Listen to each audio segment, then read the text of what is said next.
بسم اللہ الرحمن الرحیم۔ السلام علیکم ورحمۃ اللہ وبرکاتہ۔ الحمد للہ وکفی وسلام علی عباده الذین اصطفی،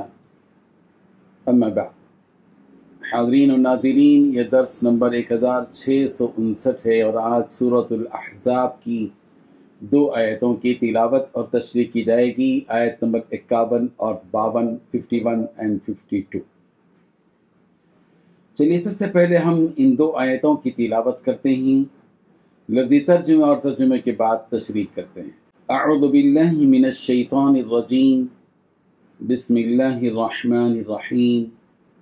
ترجی من تشاء منہن وتؤوی الیک من تشاء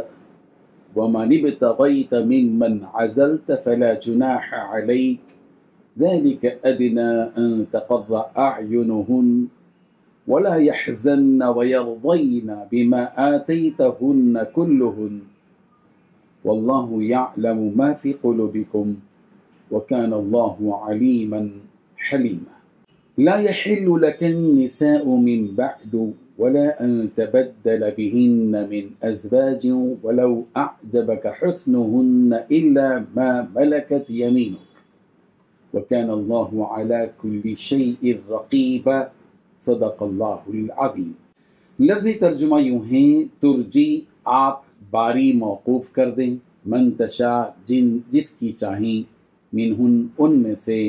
وتؤوی اور جگہ دیں، الیکا اپنے پاس، منتشا جس کو آپ چاہیں، ومن ابتغیتا اور جسے آپ چاہیں، ممن ان میں سے جنہیں عزلتا آپ نے علیحدہ کر دیا تھا، فلا جناح علیکا بس آپ پر کوئی گناہ نہیں ہے، ذالک ادنی یہ زیادہ قریب ہے، ان تقر اس کے کہ ٹھنڈی ہوں، اعینہن ان کی آنکھیں، ولا یحزن اور وہ غمگین نہ ہوں، ویرضون اور وہ راضی ہوں، بما آتیتہن اس پر جو آپ انہیں دیں، کلہن سب کی سب، واللہ یعلم اور اللہ جانتا ہے، ما فی قلوبکم جو کچھ تمہارے دلوں میں ہیں، وکان اللہ اور ہے اللہ، علیماً خوب جاننے والا، حلیماً نہایت بردبار۔ لا یحل نہیں ہے حلال، لک النساء آپ کے لیے پیغمبر عورتیں، من بعد اس کے بعد، ولا ان تبدلا اور نہ یہ کہ جائز ہے آپ بدل لیں بہن ان موجودہ بیویوں کے مقابلے میں، من ازواجن کوئی اور بیویاں، ولو اعجبک اگرچہ آپ کو اچھا لگے، حسنہن ان کا حسن، الا ما ملکت مگر وہ لونڈیاں جن کا مالک ہوا، یمینک آپ کا دائیں ہاتھ، وکان اللہ اور ہے اللہ، علی کل شیء ہر چیز پر، رقیباً خوب نگراں۔ ترجمہ یوں ہے، اور تم کو یہ بھی اختیار ہے کہ جس بیوی کو چاہو علیحدہ رکھو اور جسے چاہو اپنے پاس رکھو، اور جس کو تم نے علیحدہ کر دیا ہو اگر اس کو پھر اپنے پاس طلب کر لو تو تم پر کچھ گناہ نہیں ہے۔ یہ اجازت اس لیے ہے کہ ان کی آنکھیں ٹھنڈی رہیں اور غمناک نہ ہوں، اور جو کچھ تم ان کو دو اسے لے کر سب خوش رہیں، اور جو کچھ تمہارے دلوں میں ہیں اللہ اسے جانتا ہے، اور اللہ جاننے والا اور بردبار ہے۔ اے پیغمبر ان کے سوا اور عورتیں تم کو جائز نہیں، اور نہ یہ کہ ان بیویوں کو چھوڑ کر اور بیویاں کرو، خواہ ان کا حسن تم کو کیسا ہی اچھا لگے، مگر وہ جو تمہارے ہاتھ کا کمال ہے، تمہارے ہاتھ کا مال ہے، یعنی لونڈیوں کے بارے میں تم کو اختیار ہے، اور اللہ ہر چیز پر نگاہ رکھتا ہے۔ ان 2 آیتوں میں 10 باتیں بتائی گئی ہیں۔ پہلی بات، ان بیویوں میں سے تم جس کی چاہو باری ملتوی کر دو اور جس کو چاہو اپنے پاس رکھو، یہ بات پیغمبر سے کہی جا رہی ہے۔ اور دوسری بات یہ کہی جا رہی ہے کہ جن کو آپ نے الگ کر دیا ہو اگر ان میں سے کسی کو واپس بلانا چاہو تو اس میں بھی آپ کے لیے کوئی گناہ نہیں۔ تیسری بات، اس طریقے میں اس بات کی زیادہ توقع ہے کہ تمہاری آنکھیں ٹھنڈی رہیں گی اور انہیں رنج نہیں ہوگا۔ اور چوتھی بات یہ کہ جو کچھ آپ انہیں دے دو گے وہ سب کے سب اس پر راضی رہیں گی۔ اور پانچویں بات اللہ ان سب باتوں کو جانتا ہے جو تمہارے دلوں میں ہیں۔ چھٹی بات اللہ علم اور حلم کا مالک ہے۔ ساتویں بات اس کے بعد دوسری عورتیں تمہارے لیے حلال نہیں ہیں۔ آٹھویں بات نہ یہ جائز ہے کہ تم ان کے بدلے دوسری بیویاں لے کر آؤ چاہے ان کی خوبیاں تمہیں پسند آئیں۔ نویں بات البتہ جو کنیزیں آپ کی ملکیت میں ہوں وہ آپ کے لیے حلال ہیں۔ دسویں بات اللہ تعالیٰ ہر چیز کی پوری نگرانی کرنے والا ہے۔ بزرگان محترم، ان آیتوں میں بھی وہ احکامات بیان کیے جا رہے ہیں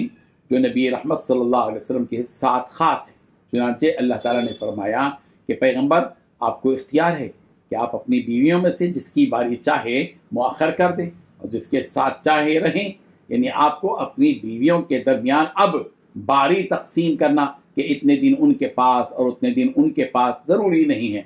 جبکہ عام مومنوں کے لیے حکم یہی ہے کہ ایک سے زائد اگر بیویاں ہیں تو جتنے دن ایک بیوی کے پاس رہے اتنے ہی دن دوسری بیوی کے پاس بھی رہے۔ اگر وہ ایسا نہیں کرتا تو وہ گنہگار ہوگا۔ لیکن نبی رحمت صلی اللہ علیہ وسلم نے ہمیشہ اپنی بیویوں کے درمیان تقسیم کو برابر رکھا، سوائے حضرت سودا رضی اللہ عنہا کے کہ انہوں نے اپنی باری حضرت عائشہ صدیقہ رضی اللہ عنہا کو ہبا کر دی تھی۔ اس آیت کی شان نزول کے بارے میں دو روایات ہیں۔ پہلی روایت یہ کہ حضرت عائشہ صدیقہ رضی اللہ عنہا نے ان عورتوں کو آر دلائی جنہوں نے اپنے آپ کو رسول اللہ صلی اللہ علیہ وسلم کو ہبا کر دیا۔ اس پر حضرت عائشہ صدیقہ نے فرمایا کیا تم کو شرم نہیں آتی کہ تم بغیر مہر کے اپنے آپ کو پیش کرو؟ اس پر یہ آیت نازل فرمائی، اللہ تعالیٰ نے ترجی من تشاء منہن وتؤوی الیک من تشاء۔ اور دوسری روایت جو حضرت ابو زید رضی اللہ عنہ کی ہے کہ رسول اللہ صلی اللہ علیہ وسلم نے اپنی کچھ بیویوں کو طلاق دینے کا ارادہ فرمایا۔ جب یہ بات انہیں معلوم ہوئی ازواج مطہرات کو تو وہ سب پیارے پیغمبر کے پاس تشریف لائیں اور عرض کیا کہ یا رسول اللہ ہمیں آپ طلاق نہ دیں بلکہ اپنے مال اور جان کا حصہ جو آپ چاہیں ہمارے لیے تقسیم کر دیں، ہم اس پر راضی رہیں گی۔ تب اللہ تبارک و تعالیٰ نے یہ آیت نازل فرمائی ترجی من تشاء منہن وتؤوی الیک من تشاء کہ ان بیویوں میں سے تم جس کی چاہے ہو باری ملتوی کر دو اور جس کو چاہے اپنے پاس رکھو۔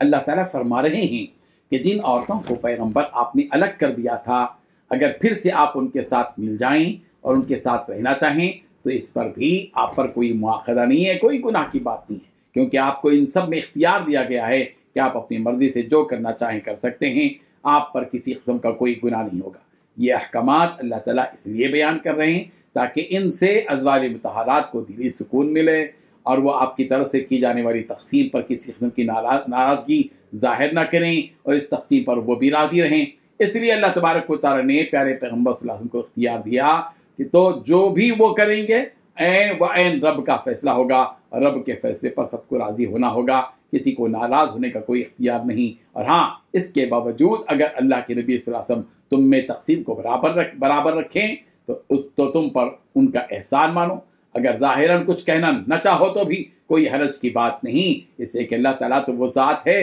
جو دلوں میں چھپے ارادوں کو بھی جانتا ہے، وہ بڑا جاننے والا، اور جو فیصلہ بھی کرتا ہے وہ اپنی حکمت سے کرتا ہے، اس لیے کہ وہ بڑی حکمت والا ہے۔ اللہ تعالیٰ نبی رحمت صلی اللہ علیہ وسلم کو ایک اور حکم دے رہے ہیں کہ ان ازواج مطہرات یا ان عورتوں کے علاوہ کسی اور عورت سے آپ نکاح کرنا چاہیں اب آپ کے لیے جائز نہیں ہے، جن کے بارے میں اللہ تعالیٰ نے اس سے پہلی والی آیتوں میں بیان فرمایا یا ایھا النبی انا احللنا لک ازواجک اللاتی آتیت اجورہن، اگرچہ کہ وہ آپ کو پسند ہوں پھر بھی آپ کے لیے ان سے نکاح کرنے کی ابھی اجازت نہیں ہے۔ ہاں اگر کوئی ان کی علاوہ باندھی بن کر آپ کی ملکیت میں آتی ہوں تو پھر کوئی حرج کی بات نہیں، آپ اس سے فائدہ اٹھا سکتے ہیں، ممانعت بس نکاح کرنے کی۔ اس آیت کی تفسیر میں علماء کی دو رائے ہیں، ایک یہ کہ اس آیت کے ذریعے اللہ تبارک و تعالیٰ نے نبی رحمت صلی اللہ علیہ وسلم کو اور مزید نکاح کرنے سے روک دیا کہ اب ان ازواج مطہرات کے علاوہ کسی اور سے اب نکاح کرنا آپ کے لیے جائز نہیں ہے، جیسا کہ ابن عباس رضی اللہ عنہ نے فرمایا۔ اور دوسری رائے یہ ہے کہ اللہ تعالیٰ نے آپ کے لیے ان عورتوں کے علاوہ دوسری عورتوں کو آپ کے لیے حلال نہیں کیا جن عورتوں کا ذکر اس سے پہلے والی آیت یعنی آیت نمبر 50 میں ذکر کیا گیا۔ ان مذکورہ عورتوں کے علاوہ کسی دوسری عورت سے آپ کا نکاح کرنا جائز نہیں ہے۔ اللہ تعالیٰ ان حقائق کو سمجھنے کی توفیق عطا فرمائے۔ آمین۔ وآخر دعوانا ان الحمد للہ رب العالمین۔